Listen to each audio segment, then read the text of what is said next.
Supreme Magus, Chapter 45, Challenging Times, Part 2. Count Lark had another dress prepared for Lid, specifically tailored for the occasion. It was very similar to the other day dress he had received in the past, but black in color and with more elegant cut. It's amazing how similar party dresses are compared to Earth customs. All men wear almost the same dress. The only significant difference is the household crest embroidered on the chest pocket. Instead, the women all wear different types of dresses, varying in colors, neckline, and embroideries, not to mention the jewelry. Aside from family rings, men wear only monocles or pince nez. They really resemble a flock of penguins. Lit kept himself from the crowd as long as he could. There was nothing he could gain except awkward memories or curious looks. Marchioness de Star revealed to be really important to Count Lark, to the point that he arranged their meeting privately in his quarters, while the party was taking place in the ballroom. "Thank you so much for coming, dear Marchioness. You have no idea what it means for me having the possibility to share such a happy moment in your company." "The pleasure is all mine, dear Lark. I wouldn't miss it for anything in the world." Her lips were smiling, but her eyes didn't. Lid's instinct could tell that she was actually quite bored, and that she was there only because the Count must have persevered relentlessly to make her attend. He knew from experience how stubborn he could be. Based on what the Count had told him, Marchioness de Star should be a woman in her late 30s. But even with the little makeup she wore, it was hard to imagine her a day older than 30. She had a beautiful face with great proportions, eyes brimming with intelligence and curiosity. She wore her waist-long straight hair down, with no hairpin or barrette to adorn them. She had dark brown hair with shades of blue all over it. It was almost hypnotic to look when she shook her head. Her evening dress was of a pale blue with no neckline, covering even her shoulders. In contrast to all other noble dames, the Marchioness wore evening gloves, and there were no gemstones embroidered in her attire. She had clearly chosen a plain dress, hoping either to go unnoticed or leave early. "This is the boy I talked to you about so much," the Count laughed. "He is incredibly skilled, wise beyond his age, and according to Lady Nerea, he is blessed by the light." "Really?" The Marchioness didn't believe a word, but ruffled Lid's hair nonetheless. Lid could feel that such gesture of intimacy was out of place, coming from such a grand dame. It also had no warmth at all. It felt more like a dog show judge checking the fur rather than a caress. As predicted, Treacherous has once again wasted my time, the Marchioness thought. It's just another of his childish delusions, finding a talented mage in such a scarcely populated land. I would really love to tell him that the reason why women and magical beasts have color shades in their hair is the sign of the blessing from the 6 gods of magic. It would save so much of his efforts and my time. Too bad that the Mage Association would make a huge fuss if I did. Those old fogies and their reluctancy to reveal even such an open secret. Everyone in the king's court knows it, be him or her a mage or not.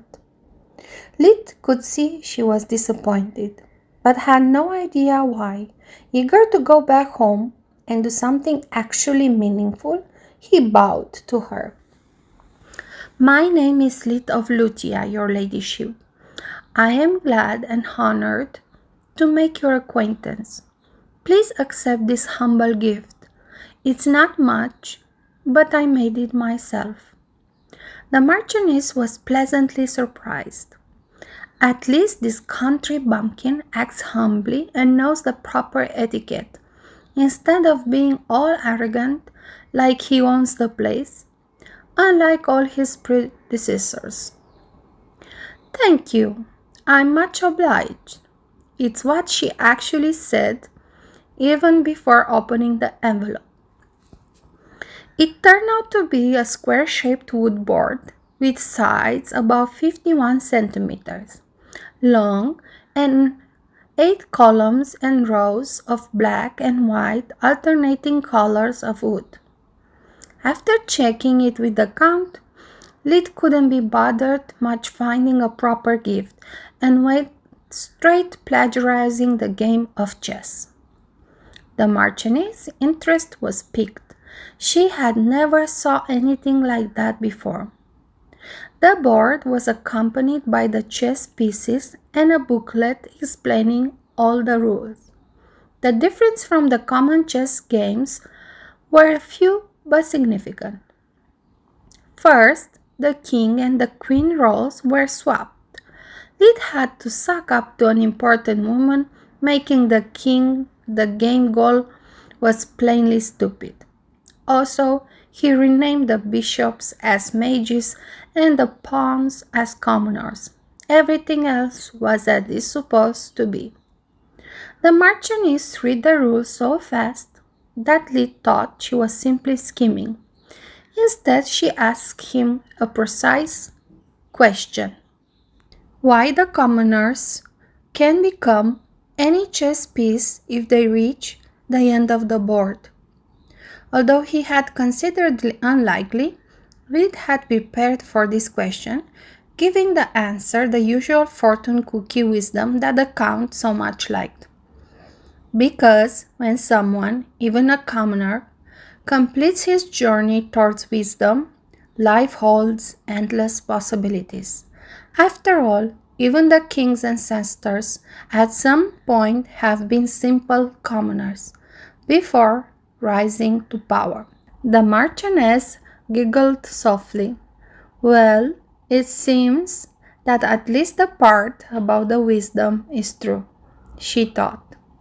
"Fancy a game? It seems really interesting. You could show me the ropes. It'd be a nice way to get to know each other better. You can understand a lot about a person based on how he plays, wins, but most importantly, how he accepts loss." Such an outcome was completely out of his expectation. Lid was taken aback. He knew very little about chess aside from the rules. He had never liked the game much. He found it to be too long and boring. Why waste time with some pieces of wood with so many VR games available on Earth? He had learned to play when he was very little, after reading a wonderful book about a chess player, but his experience had been far from pleasant. He was too reckless and impatient, barely able to think one move ahead. Lid found no pleasure or emotion while playing chess. To him, it was like a solitaire, when you have to wait minutes to turn a single card. Luckily, he was never alone. Solus had fallen in love with the game since she saw it in Lid's memories, viewing all the matches he had in the past and the ones he spectated. "Solus, take the wheel. Save me, please." "It would be a pleasure, your ladyship." After sitting at the table, the game began. Even from her first game, the Marchioness proved to be incredibly intelligent, cunning, and bold. She was able to think at least 5 moves in advance, always trying to figure out Lid's intention and weak points. Too bad for her. Lid barely knew what he was doing. He was the perfect straw man for hiding Solo's real plans. He would just move the pieces as she instructed him to. You defeated her in barely 30 moves. Shouldn't you be a little more kind to her? The Marchioness clicked her tongue, asking for a rematch. To a smart woman like that, she would notice and get offended, naive man. Maybe if we went easier on her earlier, she wouldn't notice now. And where's the fun in that? Lid was flabbergasted. This is not a matter of fun. We're sucking up to her, remember? Oops, my bad. Oops. Solo started to slow things down. But just after a few moves, the Marchioness showed a displeasured face before toppling her queen. I clearly underestimated you and your game. I need more time to get acquainted with all the possibilities. She extended her hand and Lid shook it. She had a gentle but firm grip. Lid could feel no hostility from her. Mind if I show it around? I need opponents to get some practice. It's all yours. You can do anything you want with it. After that, Lid left the two nobles discussing between them, all too happy to get away from that torture chamber. After asking Jadon if he was finally allowed to leave in a polite manner and getting a no as an answer, Lid was left pondering on what just transpired. Maybe there is a silver lining in you crushingly defeating that woman. Really? Yes. If we want to avoid being forced to enroll in a magic academy, we could just as well sabotage ourselves a little. We already know that the Count has the means to ensure our admittance. If we piss off the nobles a little, just enough for them to not back his recommendation, we'll avoid the whole thing without offending the Count. Good idea. Even if indirectly you have already caused both the Gisels and Trajan households to fall, probably in the nobles' eyes you already have quite some demerits. You have already halfway there. You're quite good at being disliked.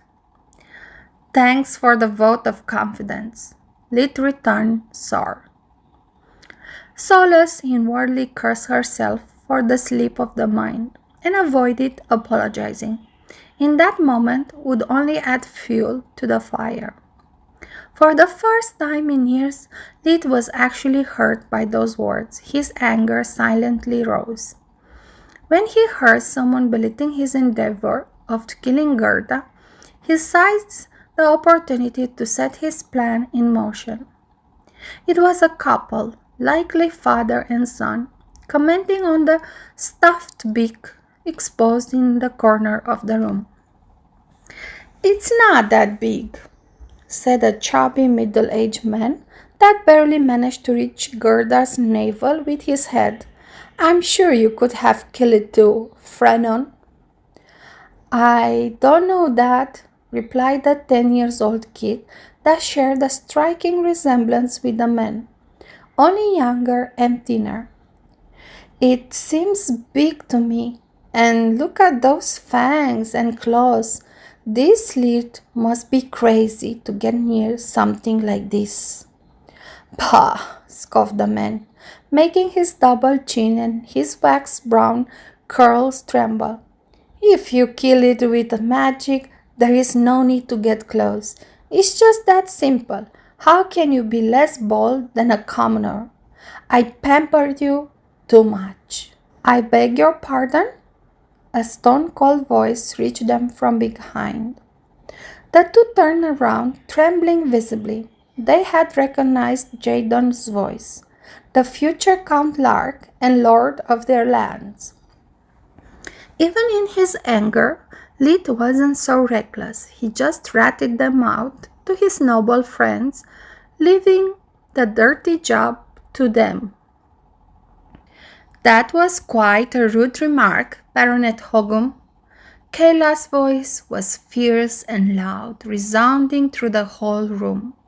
Lid was many times her benefactor, and hearing such a blatant lack of respect in her own house was simply too much to bear.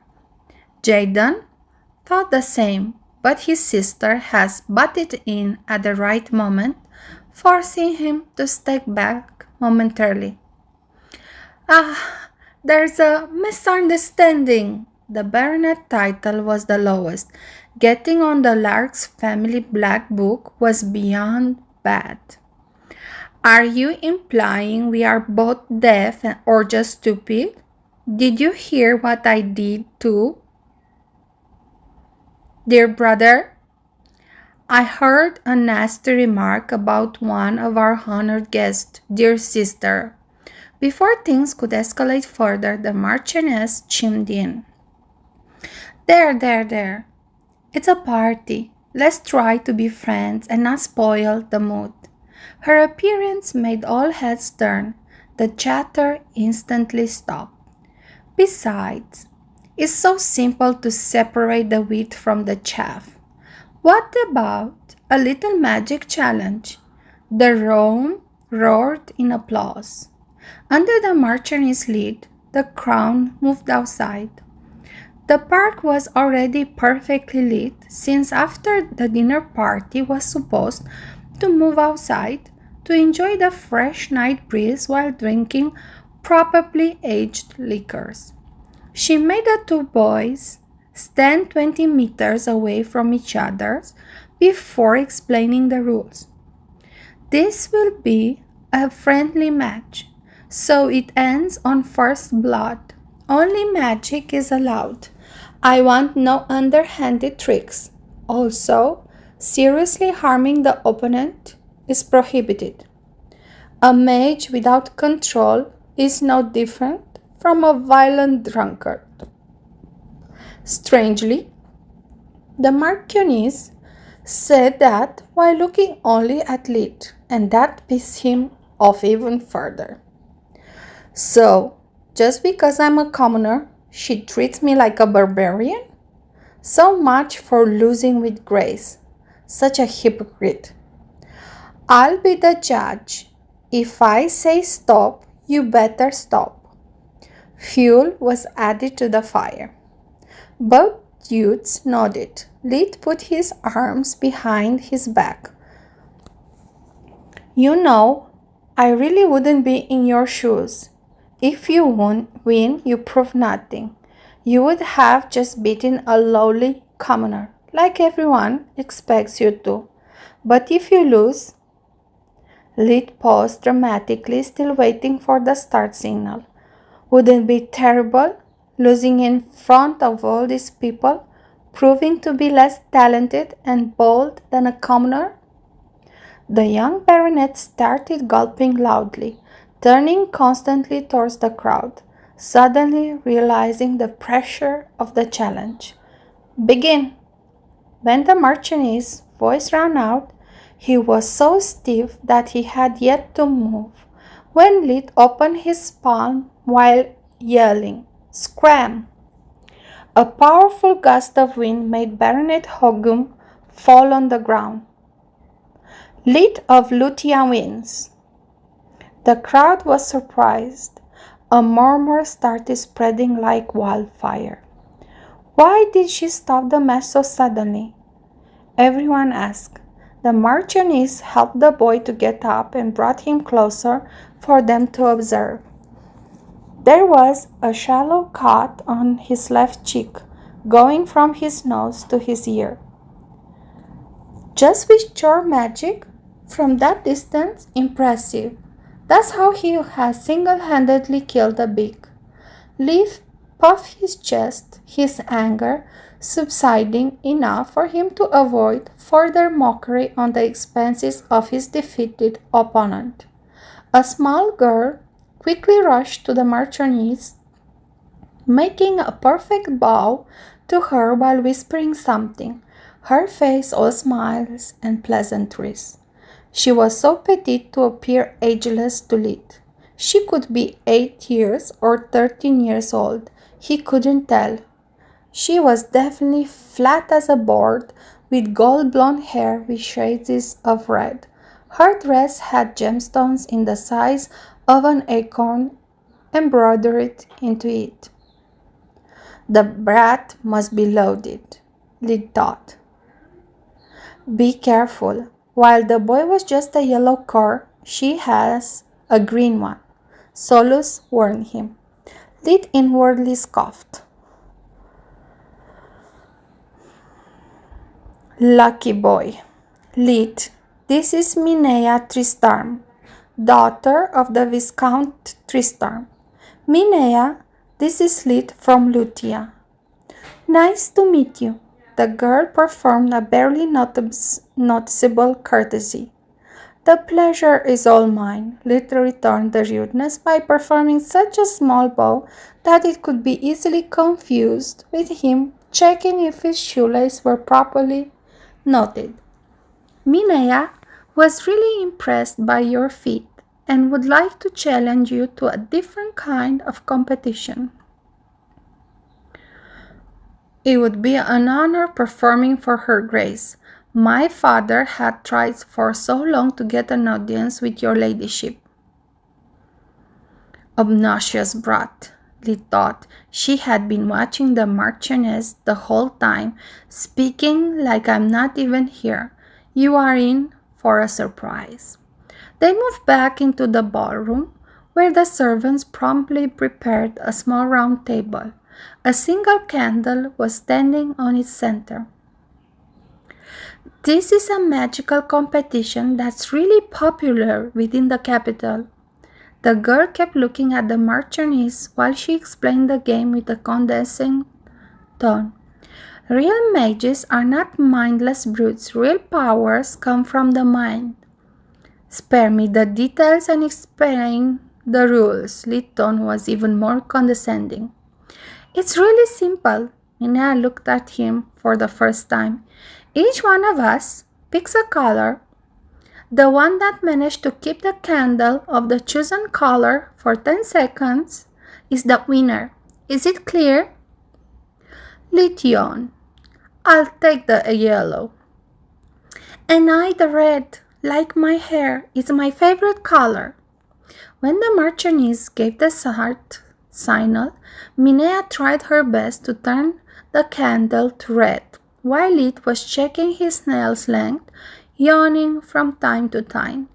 Soon the 10 count was completed, and he tried to walk away.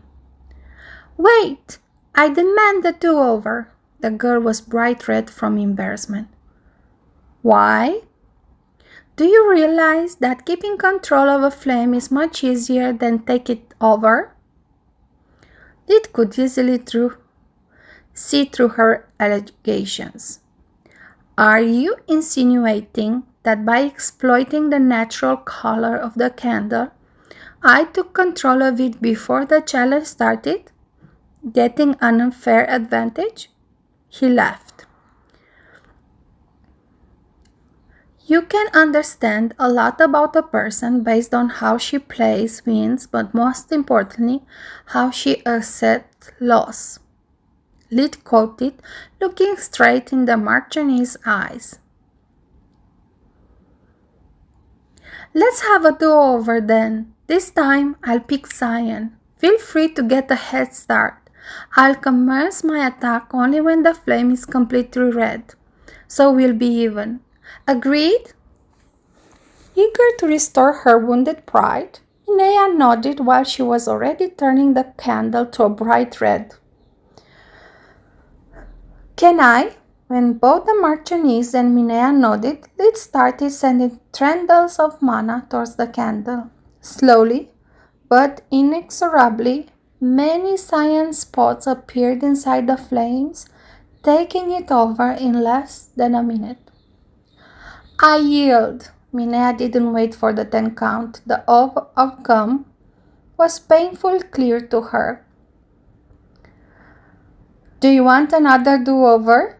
Lit hissed, bending forward, getting really close to her face. His eyes reduced to fiery slits brimming with mana. Lit, your mana is overflowing, Solace warned him. Let it burn.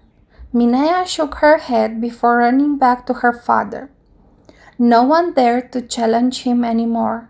The rest of the evening was full of chattering and gossiping, but otherwise uneventful. This should be plenty enough to make any academy in the region reject our application. End of Book 1.